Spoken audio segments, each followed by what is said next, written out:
شریعت اور طریقت اور معرفت اور یہ نعرے لگا کے اور عوام کو ناس کو بیوقوف بنا رہے ہوتے ہیں اور ان کی دنیا و آخرت سب کچھ تباہ کر رہے ہوتے ہیں۔ یہ کہ شریعت تو اور شریعت کو کیا کہتے ہیں؟ شریعت وہ ہے کہ بھائی جو ظاہری احکام ہے نا، یہ مسئلے مسائل یہ شریعت ہے، اور جو باطن کے معاملات ہیں وہ اور ہیں۔ اور معاذ اللہ یہاں تک کہہ دیتے ہیں کہ جو اہل ظاہر ہیں، ظاہر کا علم رکھنے والے، انہیں باطن کا تو کک پتہ نہیں، وہ کیا جانے باطن کیا ہوتا ہے، انہیں خود پتہ نہیں ہے، یہ خود جاہل ہے، نری جہالت ہے یہ بات ہے۔ گزشتہ درس میں یقیناً آپ لوگ کو یاد ہوگا کہ ہم خواہشات نفسانی کے حوالے سے ذکر کر رہے تھے، اور آج کا جو درس ہم پچھلی بات کو ریپیٹ کر کے وہیں سے شروع کرتے ہیں۔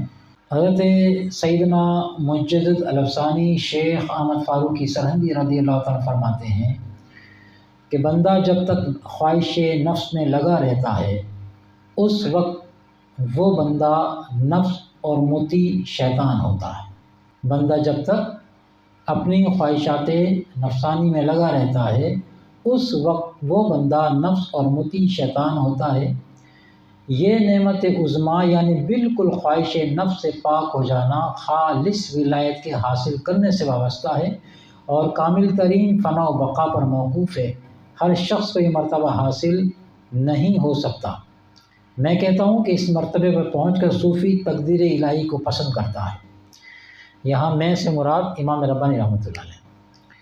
اور ہم نے پچھلے درس میں آپ سے ایک بات اور عرض کی تھی، عموماً کرتے کہ امام ربانی رحمۃ اللہ علیہ کا جب مکتوب سنا کریں، فرمان سنا کریں تو کیا سوچ رکھیں کہ وہ ہم سے مخاطب ہے، یعنی ہر فرد یہ سوچے کہ وہ مجھ سے مخاطب ہے،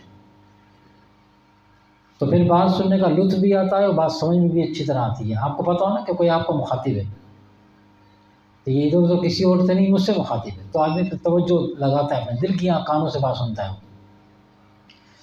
تو فرماتے ہیں کہ میں کہتا ہوں کہ اس مرتبے پر پہنچ کر صوفی تقدیر الہی کو پسند کرتا ہے، خواہ اس کی طبیعت کے خلاف ہی ہو۔ کسی آئے ہوئے دکھ کو دور کرنے کے لیے دعا وہ صرف اس لیے کرتا ہے کہ دعا کرنے کا حکم ہے، وہ طلب عافیت پر مامور ہے، اور وہ دعا اس لیے نہیں کرتا کہ تکلیف سے تنگ آ گیا ہے۔ اس مرتبے میں پہنچ کر وہ ویسا ہی اللہ تعالیٰ کا بندہ اپنے اختیار سے ہو جاتا ہے جس طرح وہ تکوینی اضطراری طور پر اللہ تعالیٰ کا بندہ ہوتا ہے۔ اس وقت شیطان کو اس کے پاس پہنچنے کا راستہ نہیں ملتا۔ یہ کب ہوتا ہے کہ شیطان کے راستے دروازے بند ہو جائیں؟ یاد ہوگا آپ کو کہ جب شیطان کو اللہ تبارک و تعالیٰ نے راندہ درگاہ کیا نکالا تو شیطان نے کیا کہا تھا کہ میں اولاد آدم کو بہکاؤں گا، ہر اس راستے پر بیٹھوں گا جو تیری طرف آتے ہیں، یعنی میں ان کو ہر طریقے سے بہکاؤں گا۔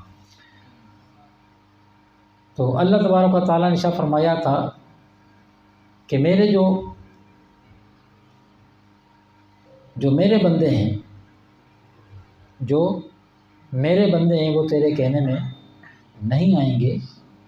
اور یہ دیکھیں اللہ تبارک تعالیٰ کا یہ جو کلام ہے اس میں وہ جن کو کہہ رہا ہے جو میرے بندے ہیں، جو میرے بندے وہ تیرے کہنے میں نہیں آئیں گے، اس پر شیطان نے کہا، یہ اس کو فقیر آپ کو مفہوم بتا رہا ہے، اس کو شیطان نے کہا کہ کھاں میرا ان پر زور نہیں چلے گا جو تیرے خاص بندے ہوں گے۔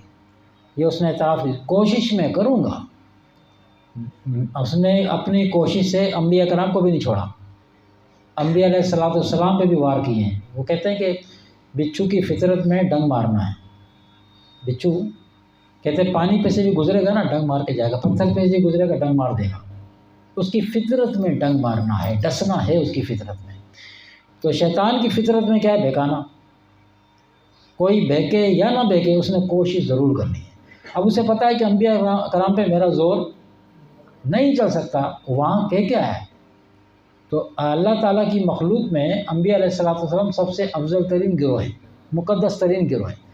شیطان بھی جانتا ہے کہ میرا اس گروہ پہ داؤ نہیں چلے گا، اگر میں کر بھی دوں گا منہ کی کھانی پڑے گی، لیکن چونکہ دشمنی جو نبھانی ہے اور اولیاء انبیاء علیہ السلام جو ہوتے ہیں یہ سب سے زیادہ کہ اللہ کے مقرب بندے ہوتے ہیں۔ تو جو سب سے زیادہ اللہ کا مقرب بندہ ہوتا ہے، جو جتنا اللہ کے قریب ہوتا ہے، شیطان کی دشمنی اس کے ساتھ ویسی ہوتی ہے، ہم جیسے سے ویسی کھیلتا ہو، لیکن جو مقرب ہوتے ہیں، اللہ کے قریب ہوتے ہیں، ان کے ساتھ وہ صحیح کا کھیلتا ہے۔ تو اس لیے شیطان سے کوئی بندہ یہ سمجھے کہ مجھے شیطان کچھ نہیں کہے گا، ہاں کچھ نہیں کہے گا کب؟ جو امام ربانی نے اس کی اپنا تصویر کھینچی ہے نا، کہ کب شیطان کے راستے اس پر بند ہو جائیں گے۔ وہ جو اللہ نے کہا کہ میرے بندے، جو میرے بندے تیرے بقائی میں نہیں آئیں گے، یہ میرے کہنے کی اپنائیت، اس کی لذت ہی الگ ہے۔ تو فرمایا کہ اگر کوئی شخص خواہشی کو ختم کر دے تو اس کے پاس آنے کے شیطان کے سب راستے بند ہو جاتے ہیں۔ خواہش سے مکمل آزادی کے بعد انسان کامل لباس ابدیت پہن کر اللہ رب العالمین کی حفاظت میں پہنچ کر دائمی کامیابی سے ہمکنار ہو جاتا ہے۔ اور جیسا کہ قرآن مجید میں اللہ نے ارشاد فرمایا، بے شک جو میرے خالص بندے ہیں ان پر تیرا کوئی اختیار اور تیرا کوئی حکم نہیں چل سکتا۔ آپ صلی اللہ علیہ وسلم کا رب کافی ہے کارساز۔ تو فرماتے ہیں کہ انسان کو لازمی ہے کہ ظاہری اور باطنی معبودوں سے خود کو آزاد کرنے کے لیے تزکیہ نفس کا راستہ اختیار کرے، تاکہ اس کی خواہشات شریعت مطہرہ کے تابع ہو جائیں اور نفس کی سرکشی اور بغاوت کی صلاحیت ختم ہو جائے۔ شریعت مطہرہ، جو پچھلے درس میں آپ نے سنا تھا کہ اس فقیر نے کہا تھا کہ وہ جو بعض حضرات ہیں وہ شریعت اور طریقت اور معرفت اور یہ نعرے لگا کے اور عوام کو ناس کو بیوقوف بنا رہے ہوتے ہیں، اور ان کی دنیا و آخرت سب کچھ تباہ کر رہے ہوتے ہیں۔ کہ یہ کہ شریعت تو، اور شریعت کو کیا کہتے ہیں؟ شریعت تو وہ ہے کہ بھائی جو ظاہری احکام ہے نا، یہ مسئلے مسائل یہ شریعت سے، اور جو باطن کے معاملات ہیں وہ اور ہیں۔ اور معاذ اللہ یہاں تک کہہ دیتے ہیں کہ جو اہل ظاہر ہیں، ظاہر کا علم رکھنے والے، انہیں باطن کا تو کک پتہ نہیں، وہ کیا جانے باطن کیا ہوتا ہے، انہیں خود پتہ نہیں ہے، یہ خود جاہل ہے۔ یہ جملہ کہنے والا کہ شریعت کے ظاہر کا علم رکھنے والے، انہیں کچھ نہیں پتہ کہ باطن کا علم کیا ہوتا ہے، یہ نری جہالت ہے یہ بات کہنا۔ کیوں؟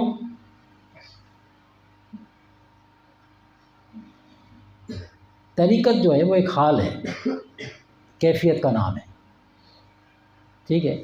اگر یہ کیفیات جو ہیں اور یہ حال جو ہے اگر شریعت کے قانون کے مطابق طاری ہوتا ہے تو شریعت کیا ہے؟